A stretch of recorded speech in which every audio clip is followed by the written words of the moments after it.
लोक अनेकदा म्हणतात, गरीब माणसाचं स्वप्न मोठं नसतं, त्याची कुवतच नसते. पण मी सांगतो, स्वप्न कधीच पैशाने मोठं होत नाही, ते हृदयाच्या जिद्दीने मोठं होतं. आज मी तुम्हाला अशी स्टोरी सांगणार आहे, ज्यात एक गरीब मुलगा आकाशाला नाही, तर स्वतःच्या मर्यादांना भेटून उडताना दिसेल. एका छोट्या खेड्यात राहणारा एक गरीब मुलगा, आर्यन.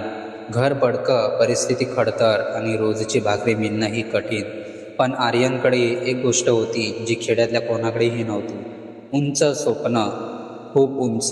तो आकाशात उडणाऱ्या विमानाकडे पाहायचा आणि मनात म्हणायचा, एक दिवस मीही उडणार आणि एक दिवस माझ्या नावाचं विमान असेल. लोक त्याची थट्टा करायचे, तुझ्याकडे चप्पल नाही आहे आणि बोलतोय विमान चालवायचं. काही जण तर म्हणायचे, गरिबांच्या स्वप्नांना पंखे नसतात रे. पण आर्यन शांत राहायचा, कारण त्याला माहीत होतं, असू दे त्यांना ज्यांची नजर आकाशाला पोचत नाही. ते स्वप्न बघणाऱ्याला नेहमी वेडा म्हणतात. आर्यन लहान असताना त्याच्या वडिलांनी आजारपणामुळे काम करणं बंद केलं.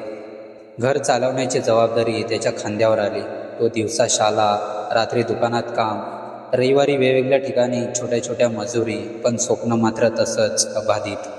तो एव्हरेशनवरची जुनी पुस्तकं गोळा करायचा, जी कधीतरी गावात आलेल्या शिक्षकांनी दानातून दिली होती.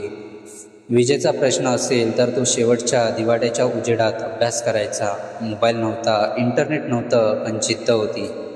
एक दिवस शाळेत शिक्षकांनी विचारलं, तुला मोठा होऊन काय करायचं आहे आर्यन?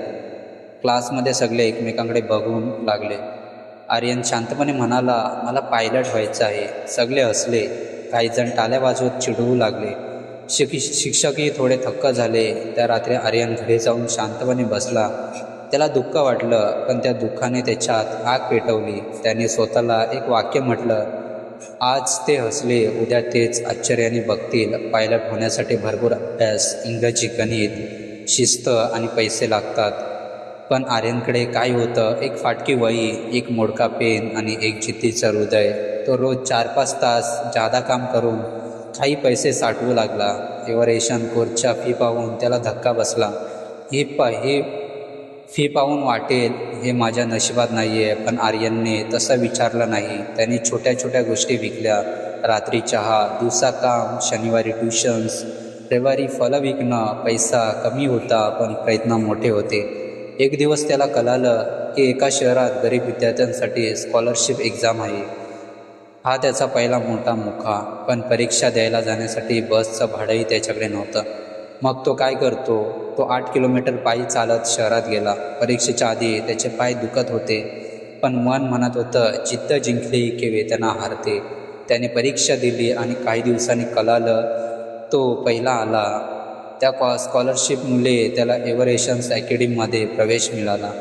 अकॅडमीमध्ये त्याला नव्या जगाचा सामना करावा लागला. इंग्रजी बोलणारे विद्यार्थी, ॲडव्हान्स अभ्यास, मोठं वातावरण. त्याला रोज कमतरता जाणवायची.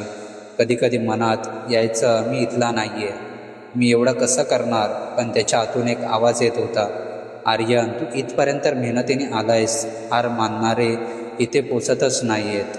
तो रोज 10-12 तास अभ्यास करू लागला. फेल होऊ लागला, पुन्हा उठू लागला, गोंधळू लागला, पुन्हा शिकू लागला. कधीकधी भूक लागायची, पैसे संपायचे, पण तो म्हणायचा, भूक पोटाची आहे, स्वप्न मनाचं आहे. काही वर्षांनी एव्हरेशन अकॅडमीमधील सर्वात धडाडीच्या विद्यार्थ्यात आर्यनचं नाव आलं. एअरलाईन कंपनीने इंटरव्ह्यूसाठी त्याला बोलावलं. तो साध्या कपड्यात, साध्या बुटात गेला, पण त्याचं व्यक्तिमत्व, त्याची जिद्द आणि त्याचं ज्ञान आणि त्याचं धैर्य हे सर्व जगाच्या कोणत्याही कपड्यांपेक्षा मोठं होतं. इंटरव्ह्यू संपला. काही दिवसांनी फोन आला, कॉंग्रॅच्युलेशन्स कॅप्टन आर्यन. आर्यनचे डोळे पाणावले. त्याने आकाशाकडे पाहून म्हटलं, स्वप्न बघणं पाप नाही आहे, ते पूर्ण करता सोडणं पाप आहे. पैसे नसले तरी चालतात, जिद्द नसली तरी काहीच व्हायचं नाही. लोक हसतील, पण त्यांचं हसणं तुमचं ध्येय बदलू देऊ नका. मार्ग कठीण असतो, पण स्वप्न खरं करणारा व्यक्ती आपली मेहनत असते. यशाचं मोजमाप कुठून येतं हा नाही आहे, कुठे पोचतो हा आहे. शेवटी लक्षात ठेवा, गरिबी अडथळा नाही आहे, हार मानणं अडथळा आहे. उड्डाण पैशाने नसतं, उड्डाण आत्मविश्वासाने होतं.